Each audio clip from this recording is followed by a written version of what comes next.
Welcome back, Buccaneers fans, to another episode of Hear the Cannons, presented by BucsGameday.com. My name is Caleb Skinner at CHS Null on X. With me, as always, is River Wells at River H Wells on X as well. We are here representing BucsGameday.com for you guys, Sports Illustrated's one and only website, strictly dedicated to your Tampa Bay Buccaneers. It's the only one. Yeah. The only one. The only one. There's not. You can try and find another one. There's not another one. There we go.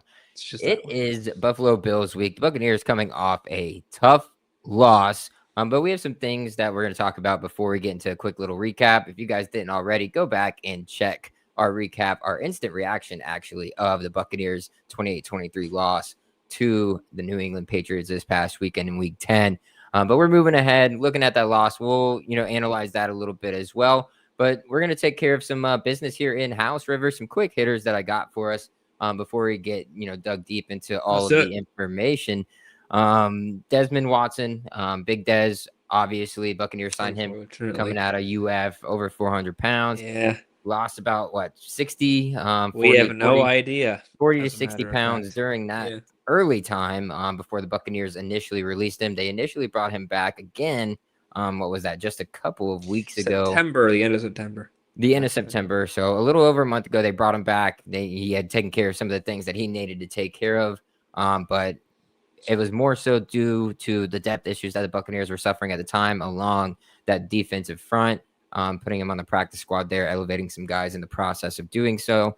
And now, those problems they have seemingly solved. Don't necessarily see a spot for Dez here on the roster or on the practice squad, and he is no longer with the team. Something else just to keep in mind and keep touch on, Josh Williams, the Buccaneers' current third string running back who started the season on the Bucs practice squad. Yeah. Right. Started the season on the Bucs practice squad. But with Bucky Irving being down currently with his injuries, he was elevated to be the third string running back. He is now suspended for 6 games for violating the NFL's performance enhancing substance policy. So whatever it was that he was taking was against the rules, got flagged for it on a test. Not really a huge impact to the Buccaneers running game there. Only 4 carries for 11 yards on the season. Had seen action in 3 games, but those were his only carries there. And I forget who exactly it was against, but they're in probably garbage time at some point or another. So not a huge shot to the Bucs. I think Todd Bowles came out and said Owen Wright is going to be elevated from the practice squad to the active roster there. Once Bucky Irving comes back, all that'll shuffle back down. You'll see Owen Wright back there on practice squad. It'll be Bucky, Rashad, and Sean Tucker there running you guys for there in the backfield for the Buccaneers. But those are a couple of the quick hitters, quick things that before we get going. But I think the big thing that everybody wants to know about, River, the injury updates. There's a lot going on with the Buccaneers. Hassan Reddick has been out for a while.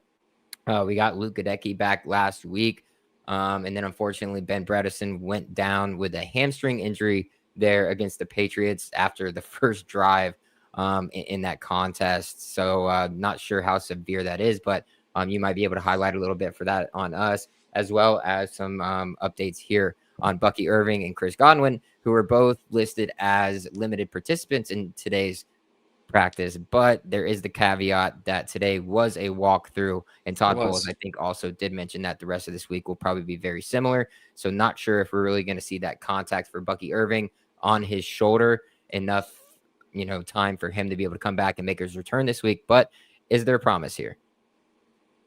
Yeah, there is. And I think people got to remember you're only allowed a certain amount of padded practices a year. So the fact that Bucky's not going to be in pads is something that I've heard from the internet. It's unlikely that any of them are going to be in pads. And with that in mind, there's not really a good time to test Bucky Irving's shoulder. I mean, you're not going to punch it, right? So at some point, you just got to, I think, let him go out. And if something happens, it happens. If it doesn't, it doesn't. So I think there's definitely a valid way of thinking that, it's probably for next week and not this week. But I think there is a chance that he comes back this week if he's taking handoffs. Todd Bowles did the classic. We'll see how he looks.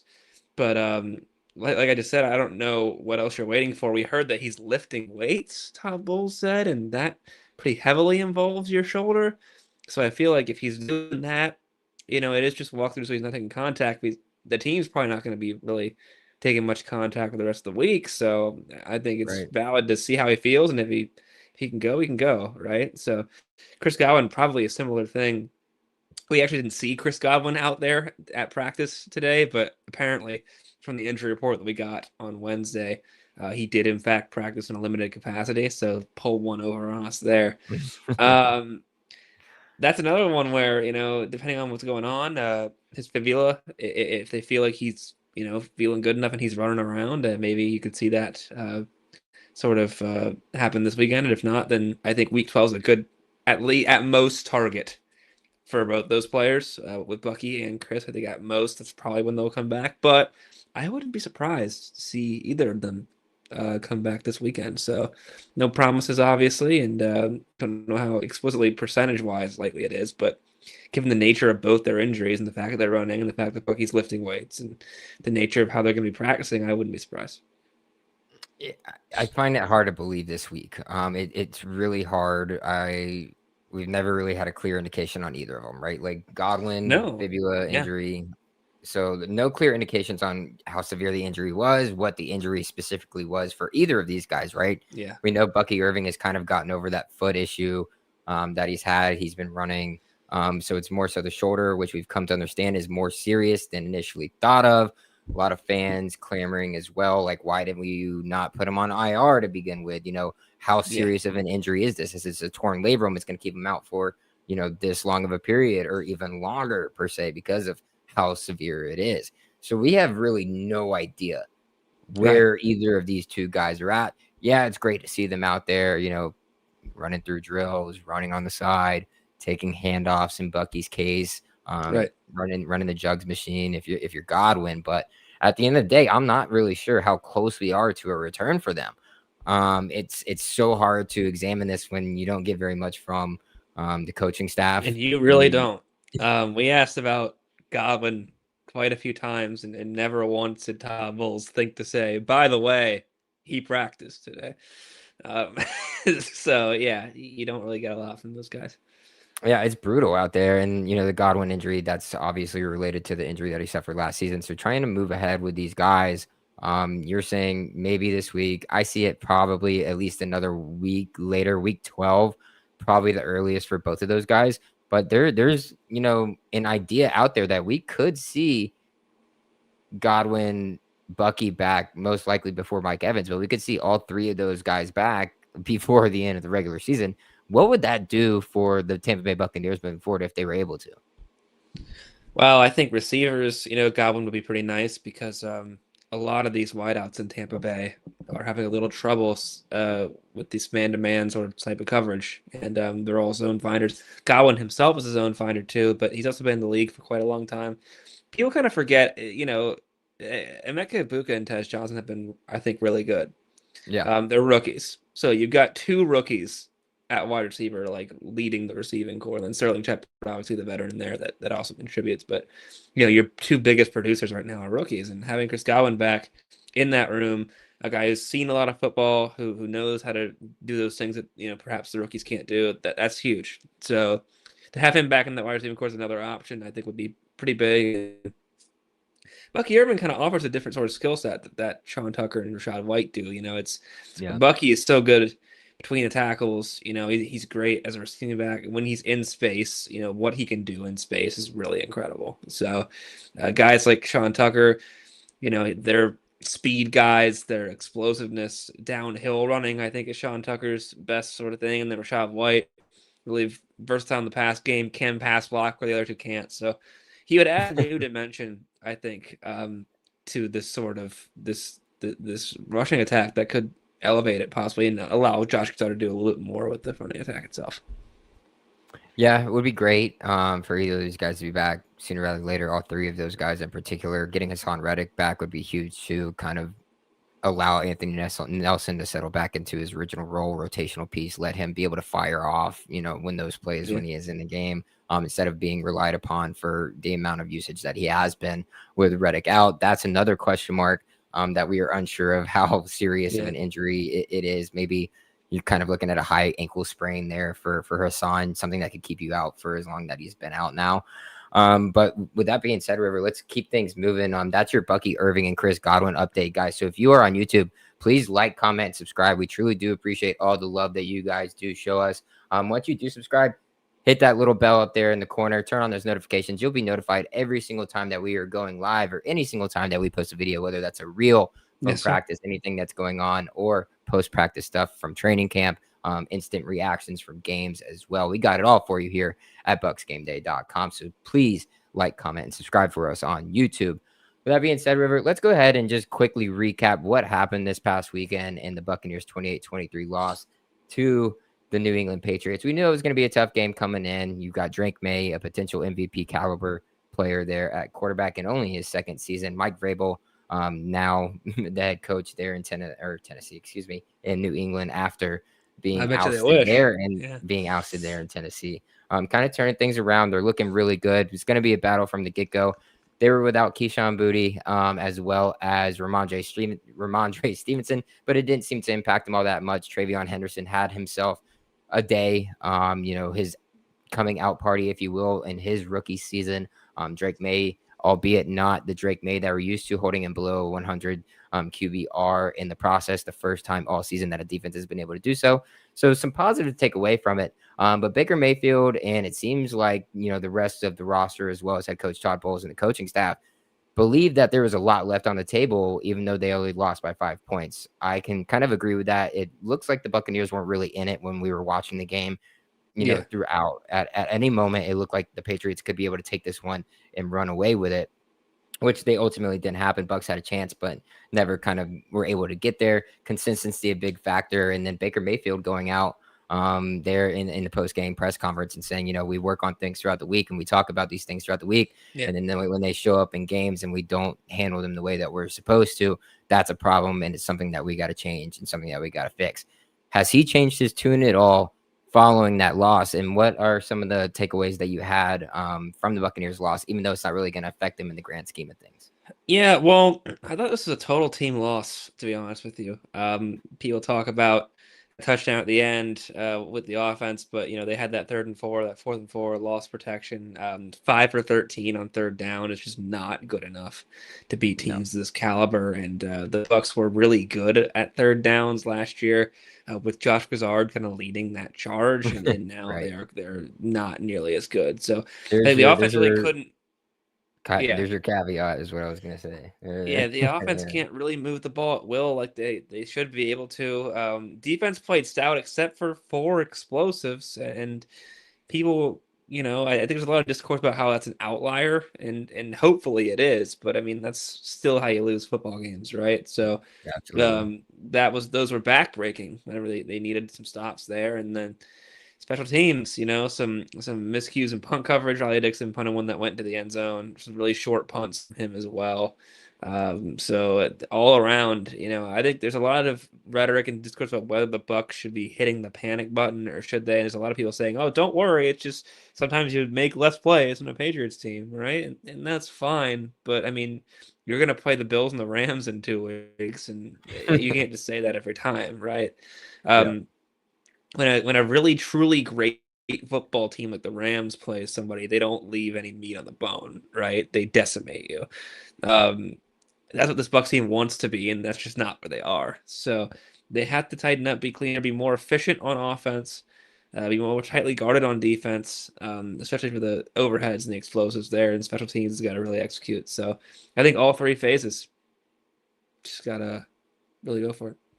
Yeah, there were problems all across the board when it came to that loss. We're gonna get into some of these later because I understand that there were some quotes today from players talking about what to prevent when it comes to the Buffalo Bills, and that kind of will coincide with us previewing that matchup here as we trudge along in the show. But there's lots of areas across every single point of, special teams, offense, defense in this game, in this loss. I mean, you look at Riley Dixon losing his absolute mind because he can't figure out how to consistently punt. The offense, you can just tell that there's frustration up and down. There's friction. It just seems like if it's not in hurry up mode, or if it's not in garbage time, the offense isn't able to click. And it seems like the offense Yeah. only clicks during those moments. And it's like, okay, well then if this is when we're doing well, can we somehow find a way to balance, a well-balanced offense into, a faster paced thing? Because it seems to work. You can kind of keep defenses off their game. I mean, Tez Johnson had 2 touchdowns when I'm coming late. Not really, letting young guys not have to think as much might help a little bit here too. Maybe even guys who are replacing other guys in certain areas when it comes to injuries as well. So, I mean, there's plenty of lapses. Baker Mayfield was honest about it. Everybody was pretty open and honest about it. And I think that's a great thing to have. I mean, I think any family really out there that is sufficient and successful, you have to have brutally honest conversations sometimes, and that goes the same in a football locker room. So we'll see if they take what lessons learned in this Yeah. loss and take it forward, because there's some tough matchups coming up, and we'll get into that here in a bit. But sticking on this Baker Mayfield train, there's been a lot of talk about Baker Mayfield. Beginning There of the has. year, all that talk ends up probably through 4 or 5, 6 weeks as MVP caliber type MVP. Yeah. play, right? Like you're in the MVP conversation. Baker Mayfield this, Baker Mayfield that. Oh my God, we're talking about the Moxie. Can you believe he did this again? Wow, this is what you want out of quarterback. That's what you're hearing from all the pundits out there, right? We're hopping on the train. Fans are hopping on the train. They're trying to keep it quiet in the locker room. They don't want this to come. Things have totally hit a 180, losing Mike Evans, losing Chris Godwin, losing Bucky Irving, losing Luka Decky, losing, oh my gosh, just everybody at some point. Bredeson now. Things have just kind of fallen off a cliff, it seems like, for Baker.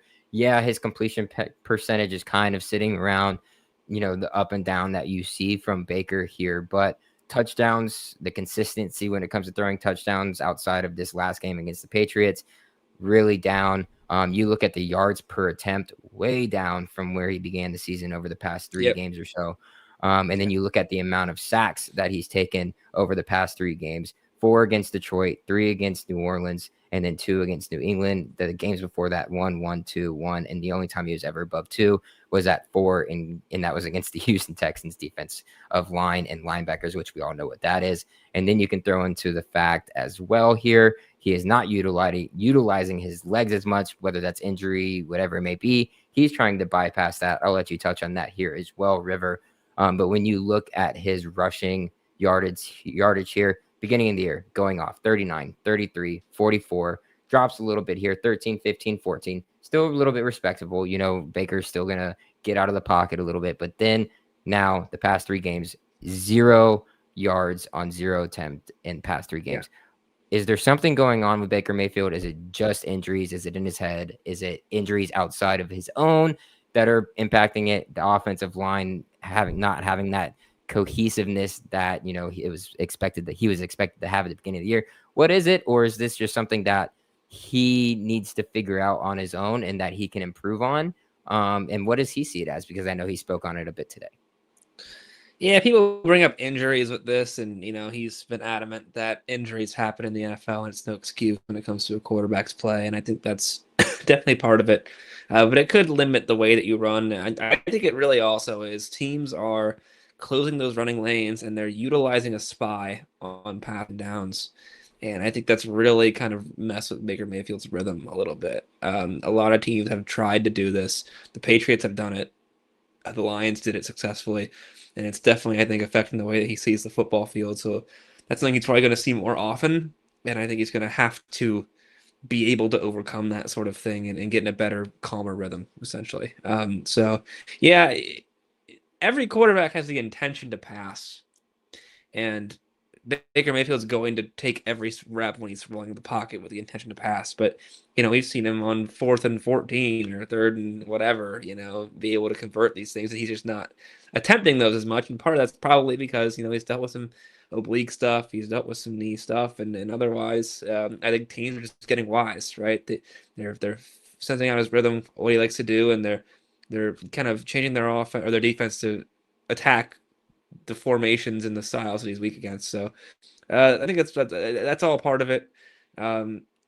I think he played decent against the Patriots, but yeah, that MVP level where that quarterback can will you to get a few first downs per game hasn't been happening recently. So that's something we'll have to look at. Yeah, absolutely. I'm not ready to put a pause on concern, or Right. I'm ready to put a pause on concern. I think that's Yeah, a there better you way go. to put it. I'm ready to put a pause on Yeah. concern. I'm not ready to be concerned about Baker Mayfield yet. I don't think there's a reason to be. You look at what he's lacking or what he has lacked throughout the first half portion of this 2025 season. And I mean, getting his team to 6-3 to where he is now, even being talked about an MVP caliber, talent there at the quarterback position early in the season, that's good. That's great for him. Now, do I Yeah. wish he's going to settle down now a little bit more? He looked more comfortable at the start of the year than he has now in this middle part of the year. But this always tends to be when the Buccaneers struggle. It tends to be this middle portion of the year. They get a little uncomfortable. The pressure starts to mount a little bit. And then, they falter here and there. Yeah, they beat the Saints right before the bye.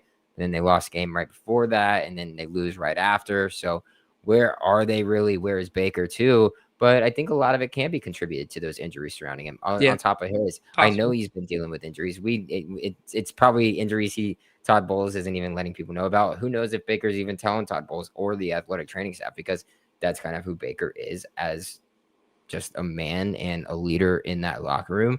So he's battling things. But just had the bye week come out. Not the best showing. Yeah, it was a tough slug it out game against two NFL contending teams. But you would have liked to see more. There's one or two plays here or there that can be made that could totally change the outcome of that game. And it didn't happen. I'm not sure why it didn't happen, but the focus just doesn't seem to be there quite there yet for Baker like it was early in the season. Hopefully he's able to pick that back up because, as we mentioned, River, we've got a tough schedule coming up, and that begins this week here in Week 11 with the Buffalo Bills and Josh Allen coming to town. Behind me, they've already been quipping Baker today with the small hands. Hopefully he brought his gloves, shot at Josh, and then Josh firing right back at Baker during his press conference saying, yeah, well, Baker's a 2-glove guy when he plays golf. So I got the 2 golf gloves sitting up there behind me to show some love and throw some shots back in Baker's honor. But with that being said, really, really fun matchup. Buffalo Bills, we know what they bring. Josh Allen, the catalyst of that offense, along with James Cook, who is one of the most electrifying backs both in the running game and the passing game. Wide receivers, not the most, scary to go up against with Khalil Shakir, Keon Coleman, guys like that. But defensively, there's some things to like about them, some things that you can kind of take advantage of if you're on the Buccaneers side, on the offensive side of the ball, particularly in that running game. So let's go ahead and examine this, River, because it's a huge matchup. It's another AFC team like the Patriots, not an NFC team, because you are going to want that NFC team win next week when you go out to LA and face the That's going Rams. to be tough. This one could be a kind of another marker for you. Where are you at? Yeah. Type deal ultimately. But let's check in on this Bills offense first, right? It's spearheaded by Josh Allen and James Cook. What are the Buccaneers going to have to do to be able to slow them down? Shut down James Cook. You shut down James Cook, you get the keys to the city, right? I mean, you look at what they're able to do here on their rushing offense. They rush 49% of their plays. It's number 2 in the league. 5 yards per rush, 5th in the league. Rush yards per game, 153.2. That's number 1. And remember, guys, Josh Allen can also run with reckless abandon just as much as James Cook can. So that's the entire focal point of their offense. It is what they do. They are efficient when they pass, but they pass 50.97% of the time. That's 31st in the NFL, right? So exactly half of their offense is based on how often they run. With guys like, they've got Keon Coleman, out there who has not had a great year. Other receivers, without Dalton Kincaid at tight end, they don't have a lot of weapons to pass to, right? And so they rely on their excellent, stellar run game to get it going. You gotta also remember Kincaid is also going to be out with this one with an injury, so you're going to be looking at Dawson Knox. Right. So they don't have a wealth of weapons at wide receiver, and they don't have a lot of reliable deep threats, and they don't really like to hinge on their passing game. So the Atlanta Falcons shut down their run game with James Cook, and they won the football game. So to be able to beat the Bills is to do that, and I should say it's not easy. It's It's very, definitely very, not. very difficult. It's not like, oh, let's just do that and then you win. Right now, the Bucs have No. a very good run defense, but they gave up those 2 explosive plays to Travion Henderson. I'll tell you who can do that is James Cook. He can absolutely do that same exact thing to you, and he has done it many times. So you're gonna have to fix that. If you can be stout against the run, limit them, limit Josh Allen in the pocket. Tough to do because I mean you could be on him, tackling him, and he can still get a throw off because he's just massive. That's how you beat the Buffalo Bills on offense. That's how you limit their amount of points they score. Their entire identity is pound the rock, and Yep. if you stop that, then you win the game. But it's the old saying, one trick pony, but a hell of a trick, right? So it's not easy to just walk in there and do that, but that's what they're gonna have to do. I think that's a good saying right there, and I'm pretty sure Baker Mayfield said that Josh Allen's like 6'10". I'm not Yeah, quite sure not how accurate. confirmed. Not quite sure how accurate that is from Baker there, but looking at some of their stats analytics, if you will, they have the number 6 overall scoring offense there, 27.6 points per game. When you look at their red zone offense, they're pretty solid, ranked 7th in the NFL through 10 weeks now, scoring a touchdown at nearly a 66% clip, which is just a tad bit better than where the Buccaneers are there in scoring inside the red zone for touchdowns. Looking at their third down offense, another strong suit of theirs, 5th at nearly 44%. So a very well-balanced offense. But again, it all starts with James Cook. They have the number 1 rushing offense in the league with nearly just over 153 rushing yards per game with 16 touchdowns on the year, trailing only the Indianapolis Colts and what Jonathan Taylor's been able to do there. So you're going to have to limit James Cook and what they are able to do there. And then they're also a decent passing team, ranked 12th overall. So they're not really bad at anything. Yeah, their wide receivers and their skill set of players outside of James Cook aren't going to necessarily scare you, but they're guys you got to pay attention to one way or another because you never know who is going to get themselves open when Josh Allen does one of those scramble drills. And what do scramble drills usually lead to, River? Explosive plays. And that is one thing that Tampa Bay Buccaneers defense struggled with last week against the New England Patriots. And that's new, so that's fun. Who on the Bucs defense? Yeah, right. This is a new thing. We haven't seen that. That's brand new. Pretty much all season. What do the Buccaneers need to change from last week on the defensive side of the ball this week, from last week to this week, in order to stop those explosive plays from happening? Is it certain players? Is it, on the coaching staff? Is it scheme? What is it? It's so cliche to say this, but they've all said it. It's staying on your P's and Q's and the fundamentals of football, because that's what stops explosive plays, right? I mean, the scheme is all there, but I think on some of those Henderson runs, if you lose gap integrity, with Elijah Roberts, or if you're Anthony Nelson and you do, right, all it takes is a guy as quick as Travion Henderson or James Cook to just explode that hole, and then there's nothing there, right?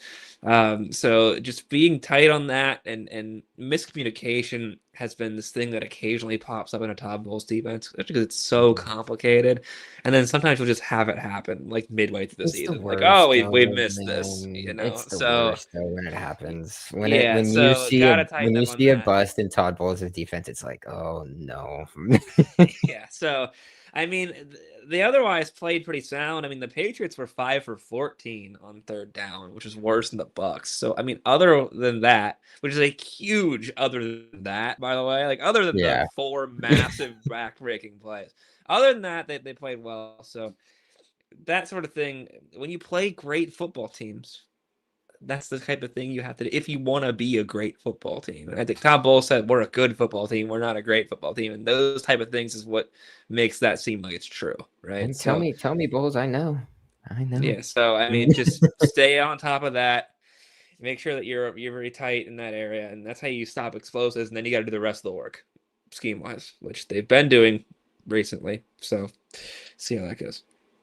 Absolutely. And before we get talking to the defensive side of the ball, for any of you new viewers, please head over to YouTube, like, comment, and subscribe on our show. We truly appreciate all the love that you show us every single week, whether it's on here live on Wednesday nights or in our instant reactions. We're going to start trying to do some halftime stuff for you guys too during games.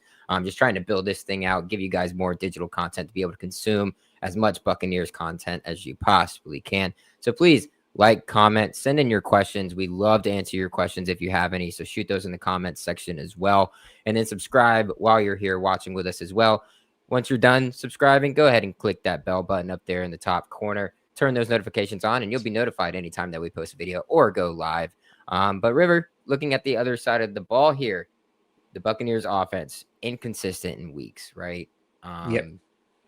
Not really being able to, step on the neck, if you will, or, push the throttle all the way down and take over game. You see glimpses of it here and there, but it's not completely there. Looking at this and looking at what the Bills are able to do on the defensive side of the ball, what is going to be the difference in this one, and who is going to need to step up to the plate big time? Well, for all viewers at home, I'm sure you've heard about this one, but the Buffalo Bills run defense, to call it bad is maybe underselling it. You look at EPA per play, fifth worst in the NFL, 0.072 positive. They allow 5.47 yards per carry, as third worst in the NFL. 16.46% explosive runs, third worst in the NFL. Teams rush against them very, very frequently. 243 total rush attempts faced. Other teams are identifying this weakness and they're exploiting it. It's bad. The only problem with that is when you look at the Tampa Bay Buccaneers rushing offense, it doesn't look like they're going to be able to exploit that, right? I mean, yards per rush for 24th, rush yards per game 99.8, 25th. Got to be better in that respect. That's where Bucky Irving will be pretty nice, right? Because this is the hole to exploit in this Buffalo Bills defense, is being able to do this. And if he's not there, you got Rashad White and Sean Tucker. I think make sure you get Sean Tucker his carries. Explosive downhill runner. He's had the longest run by a Buccaneers running back all year this year, 18 yards. And because of this explosive, that's not good for the people at home, by the way, but it's still by a running back. That's the longest one. He did that against the Patriots. Very good run defense.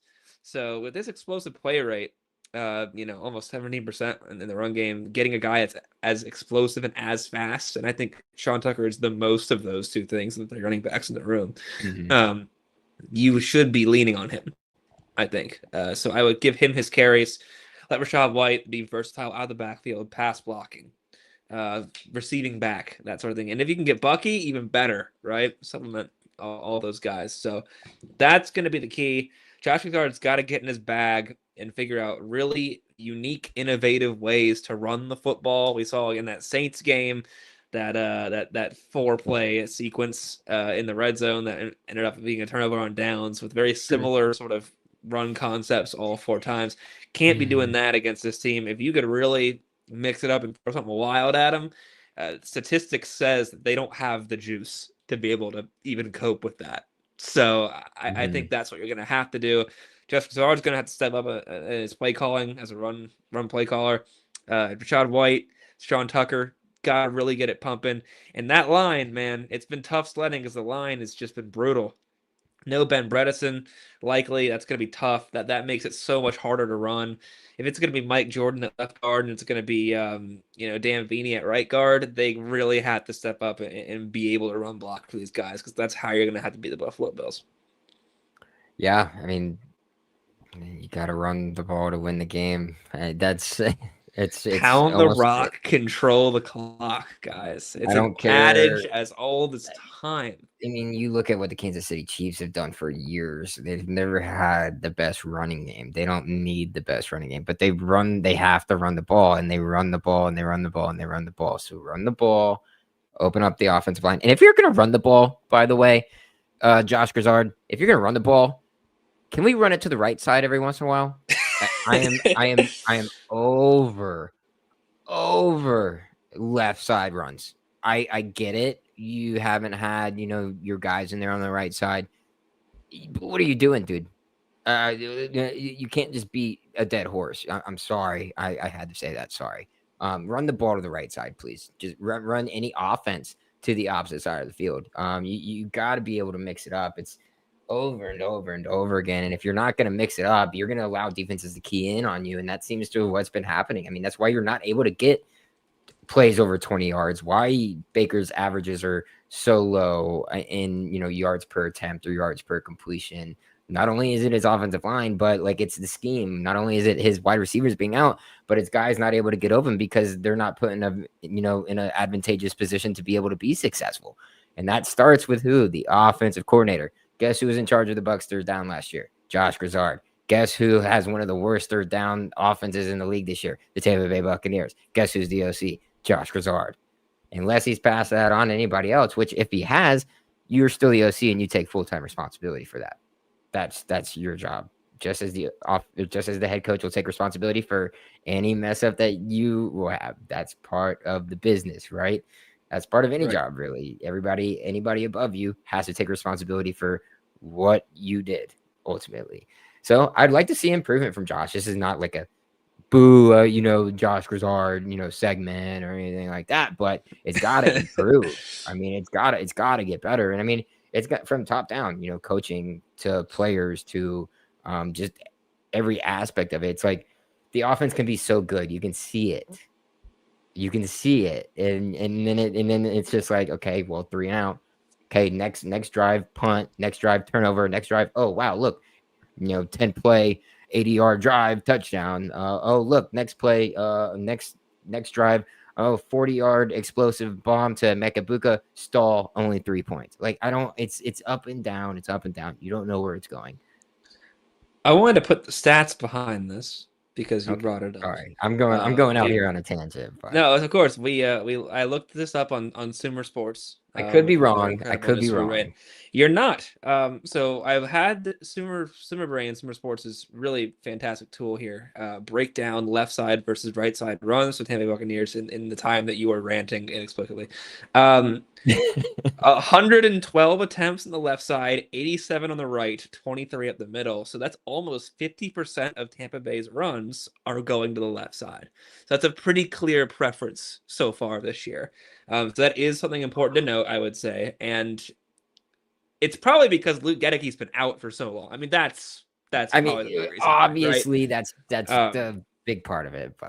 But that also, indicates that it's not as varied of a scheme, perhaps. So that might be something to look out for going forward, if perhaps that's part of varying that run scheme. But no, the data seems to support that there is a preference for the left side of the run. So that is very interesting. Yeah. I might have got a little bit more fired up than I should have, thinking I got to think about the Gadecki situation. I did think about the Gadecki situation. You mentioned it. Probably not hard enough there. I'm like, oh yeah, he did miss like 5-6 games. So that's a lot. But the bottom line is you're going to have to be able to run the ball varied. And I think there's, based on just what you can see with how those 4th and goal situations, because the Saints went, how it went. It took 9 times. They didn't run the whole time, the second time in that game. Yeah. And being able to have some varied run concepts, and for these guys up front to be able to block it. I think blocking in the interior, even among guys like Graham Barton, it has been a little bit rough this year. So being able to get that push in the run game is just as important as being able to call it the right way. Right. And I think the Bucs have struggled there quite a bit as well. But you can't against this Bills team, because this is how you beat this Bills team. Not to say that you can't pass. It's just a lot harder. You look at the Bills' defensive passing statistics here. Opponent completion percentage, 5th in the league. Yards per pass, 6.9, 12th in the league. Pass yards per game, 170.2. That's 3rd in the league. So, I mean, their secondary is able to stop you. You're going to have to run the football. You're going to have to run the football. And if you don't, you're going to go into that stadium and you're going to lose. So, that's I mean, it's a game that you should run football. It's going to be high of 45. A little cold, a little brisk. That cold air doesn't make the ball float all that well. So this is a game where you run, show that physicality, and I'd say you go with Sean, like you're saying. Utilize that speed, utilize that power, and then see what you get out of him early. Give him that break. I mean, you look at what Sean was able to do when he started last year at one point. Then he had like a spot start or something, or something. But I mean, when he was given that opportunity, he just took off with it and had a day. So I Yeah. mean, you allow him to get free reign on a defense that's very susceptible to the running game. Yeah, love Yeah. that. And then open up the field for Rashad White to give his throwback Le'Veon Bell impression, and then maybe he gets a few yards on top of it. Cool, but that's how you're going to win the game. Play action off of that because you got a strong running game. Miami did it. You Yeah. saw what they were able to do. I That's Mike mean, Devin McDaniel. Achan ran for 174 yards. Guys, a lot of explosives there. They were averaging like almost 7 yards per carry in that game. Huge.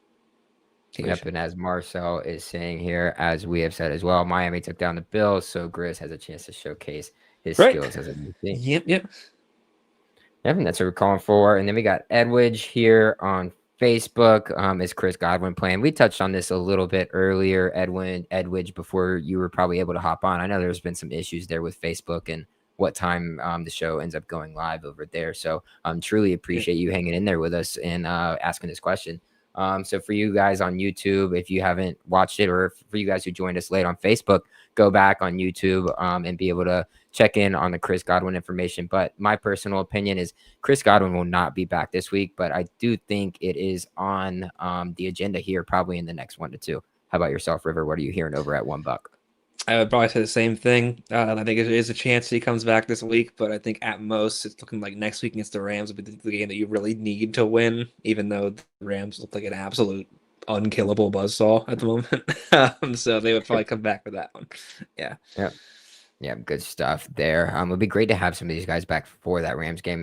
Tough NFC opponent, as you mentioned there. Tough 2 weeks. Might be Buccaneers. the toughest NFL opponent. There's an argument Right now. Everybody's throwing them a lot of love. NFL pundits, national media, throwing them a lot of love out there right now as a top 3 team in the league and what they're able to do. Solid running game, strong passing game, probably Matthew Stafford having perhaps the best season of his career at how old is he now?